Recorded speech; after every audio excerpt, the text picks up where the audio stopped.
The decision taken was quick. Everyone must travel. Prior to thoughts on how to start, where to start, for what, our Guru Staniya's guidance pointed us to the beginning. Where else but Chandirur? This is not simply a yatra or journey. It is a pilgrimage to the places graced by our Guru's penance and sadhana. This is the Avadhootha Yatra. 97 years ago in Chandirur, the rosebud of liberation sprouted from this soil, the land to which this promised soul was born, to guide the destiny of time itself. From this divine rosebud, planted on earth by God, emerged the spring of this universe. In consonance with the will of the eternal and ethereal supreme light, the fateful errors of many manavantrams has been corrected by this Acharya and Divine Master, hailing from Chandirur, thereby paving a new path for humanity, the liberating Dharma of Santhigiri. The life of this Master was one of austerity in Nishkama Karma, or selfless action, guided by the highest spirit of truth, by cherishing the most sacred relationship, the Guru-Shishya relationship. The Almighty offers us a glimpse of the divine footprints imprinted upon this glorious path of light.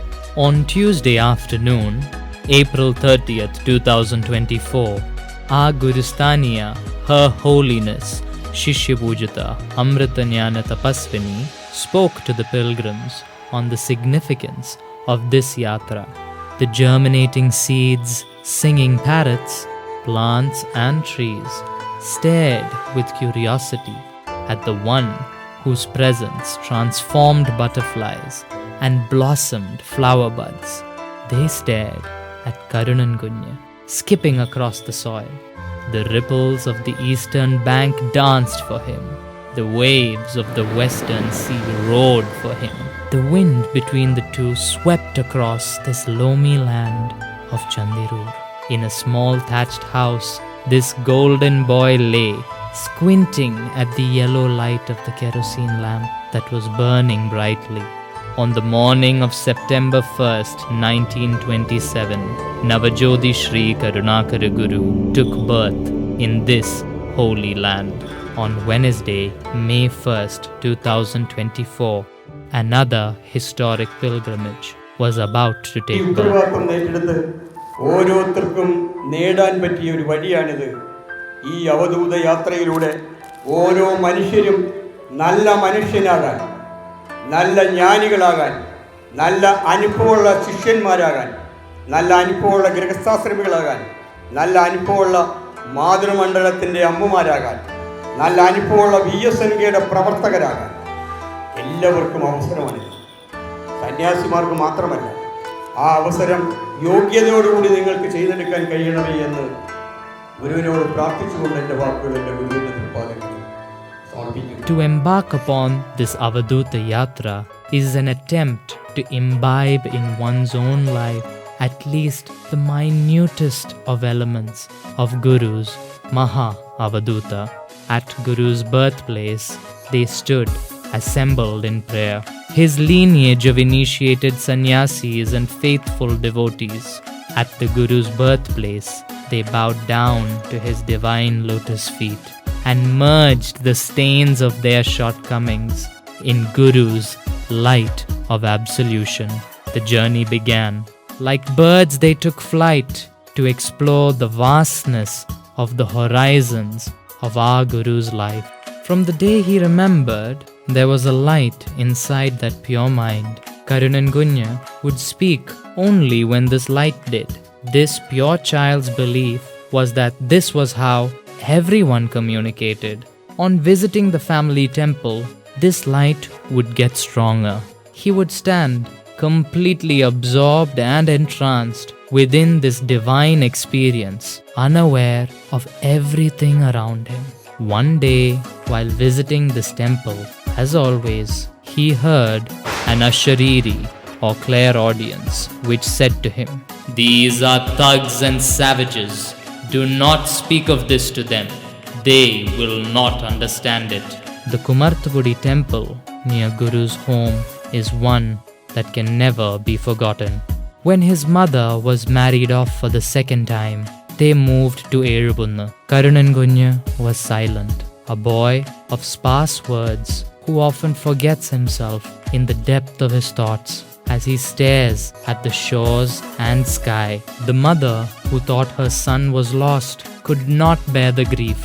One day, when she got a chance with her second husband's permission, she brought Karunangunya to Erubunna. The boy who once joyously jumped across this land found the next few days to be difficult, marked by the unpleasant words of his stepfather and his mother's tears. Shankaran, a man who had immense love and unyielding affection for the innocent child, Karunangunya, was his mother's brother, Uncle Shankaran. Karunangunya would go to Vanjipura from Erubunna to meet his uncle. While sitting here waiting for his uncle to come home from work, Karunangunya would see several darshan or divine vision as he gazed at the infinity where the skies and backwaters met.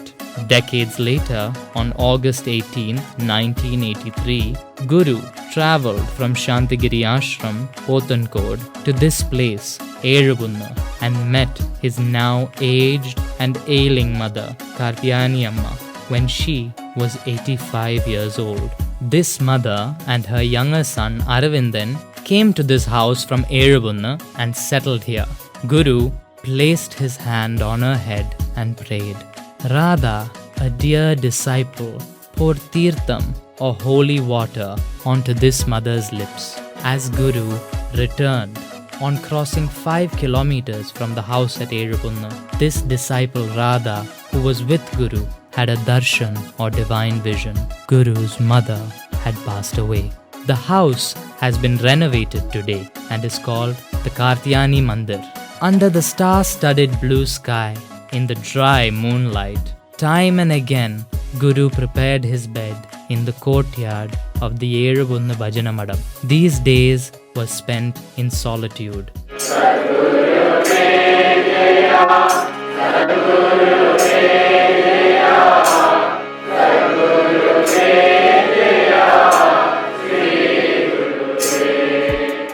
Exhausted from hunger and fatigue, early one morning, a decision was taken.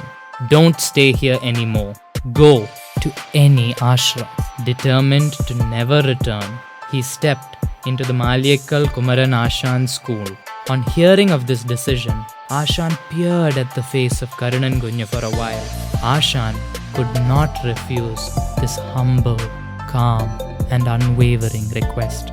Ashan, being a devotee of Gurudeva, decided to take Karunangunya to the Agamananda ashram at Kalady. On meeting an acquaintance at the Mattanjeri railway station, he arranged for Karunan to be taken to the ashram. After reaching Kalady and showing him the ashram, this acquaintance left. On seeing this little boy in the ashram, the high priest asked him, "Where do you come from, Chaitala? Why are you here to live in an ashram?" They looked at each other and said softly, "Wishing is good, my boy. Very good. We want to help you, but the facilities here for children at present are lacking." This was specially he instructed to his prime disciple, Swami Vivekananda. He had asked them to keep all the disciples together and start an institute. This very first May in the year of 1897, at Balaram Mandir house, a household devotee of Bhagavan Sri Ramakrishna, this Ramakrishna mission was started. So today is the foundation day of Ramakrishna mission. Avadhootha Navajyothi Shri കരുണാകരന് വഴികാണിച്ചു കൊടുത്ത ആത്മീയ ജീവിതത്തിലേക്ക് വഴിതിരിച്ചുവിട്ട ഒരു സ്ഥലമാണ്. അതുകൊണ്ട് തന്നെ നമ്മളെ എല്ലാവരെയും സംബന്ധിച്ചിടത്തോളം ഈ ആശ്രമത്തോട് വലിയ കടപ്പാടുണ്ട്. ഇന്ന് ഏറ്റവും വലിയ പ്രത്യേകതയുള്ള ഒരു ദിവസം തന്നെ യാദൃശ്ചികമോ ആകസ്മികമോ എന്നൊക്കെ വിശേഷിപ്പിക്കുവാൻ കഴിയുന്ന ദൈവത്തിൻ്റെ ഒരിക്കലും ശ്രീരാമകൃഷ്ണ മിഷൻ സ്ഥാപിച്ച ദിവസം 1897. ആ ദിവസം തന്നെ നമുക്കിവിടെ ശ്രീരാമകൃഷ്ണ പരമഹംസ ദൈവത്തെ മുന്നിൽ എത്തിച്ചേർന്ന് പ്രാർത്ഥനയിൽ പങ്കെടുക്കുവാൻ സാധിച്ചു. Go and come again. From there, he walked through the thickets and reached Chavara railway station. There he noticed a person who was distinguished by his attire. This man said with a warm smile, "It has been difficult, right? That's okay. Go now. Everything will be all right." These words were like the word of God. As he walked forward, two men were talking about going to the ashrama Kadava and taking a bath. He followed them and arrived at the pier of the Aluva river. Refreshing, cold and crystal clear water. He took a dip in this river and the fatigue of his body vanished. His mind revitalized. On the banks of Aluva river stood the Avadhootha ashram, nestled in the bosom of nature. Karunan Kunya slowly went up there. A venerable sannyasi was seated on an armchair in the courtyard. It was Shankarananda Swami, the president of this monastery. Next to him were two other monks. Karunan Kunya stood humbly before them. Swami looked at this child's face, shimmering in the evening light for a few moments. The boy's eyes stretched like lotus petals, the long pointed nose, a face radiating the sun's warmth. Swami gently asked, "Where do you come from?" "Chertala." "Why did you come? Wanting to stay in the ashram?" A slight smile grew on Swami's lips, and his eyes closed and opened the next minute. "What's your name?" "Karunagaran." Swami recited that name twice, as though telling him, "Okay, go and sit on the other side, Karunagaran. We will talk in the morning." Karunan Kunya was first given the responsibility of sweeping and cleaning the ashram and its premises. With humility, he obeyed all the instructions of the authorities. Even if they were rude, he would tolerate it without hesitation. Barn chores, kitchen chores, dishwashing, all chores were done perfectly. Despite having no help, there were no complaints or frustrations. The cheerfulness in his face was evergreen, never fading. Neither fatigue nor sorrow ever reached the vicinity of that pure mind. This boy, who wore nothing but a simple loincloth and a one-piece, attracted the attention of all those who came to the ashram. The way he looked, his character, his behavior, all was pulsing with magnetism. This child of the Advaita ashram is like the fragrance of gold. Hearing comments like these, the president sannyasi would feel proud. "Karunagaran, come to Shivagiri. It is more convenient there. You will face no trouble."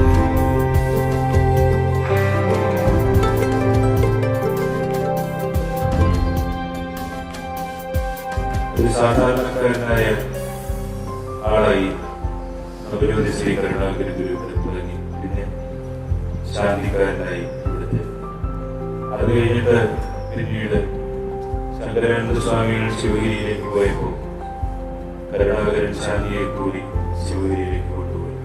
അതുപോലെ തന്നെ ഇവിടെ എത്തിയ സമയത്ത് ശിവഗിരിയുടെ മഠാധിപതിയായ സ്വാമികൾ ഇവിടെ ആസനസ്ഥനായി. വളരെ വലിയ സന്തോഷവും കൃതാർത്ഥതയും പകരുന്ന ഒരു മുഹൂർത്തമാണ് ശാന്തിഗിരി ആശ്രമത്തെ. ഈ അദ്വൈതാശ്രമത്തിലാണ് ശിവഗിരി ശിഷ്യന്മാരിൽ പ്രമുഖനായിരുന്ന ശ്രീ ശങ്കരാനന്ദ സ്വാമികൾ ആശ്രമത്തിൽ ചുമതല വഹിച്ചുകൊണ്ട് കഴിഞ്ഞതും ആ കാലയളവിൽ ശ്രീ കരുണാകര ഗുരു ഇവിടെ തുടർന്ന് അദ്ദേഹം ശിവഗിരിയിലും അരിപ്പുറത്തുമൊക്കെ സേവനം ചെയ്തതൊക്കെ എല്ലാവർക്കും അറിയാവുന്ന ചരിത്രം.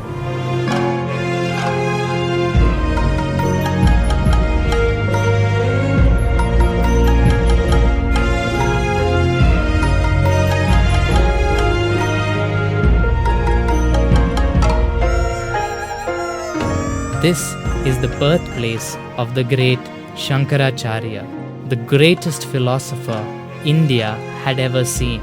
He gave a logical reinterpretation of Advaita Siddhanta. For centuries, Shankaracharya was the most revered Keralite in the world. After his father's death, Shankara became the best known exponent of the Advaita school of Vedanta philosophy. The Avadhootha Yatra Sangha is now here at the birthplace of the great Shankaracharya.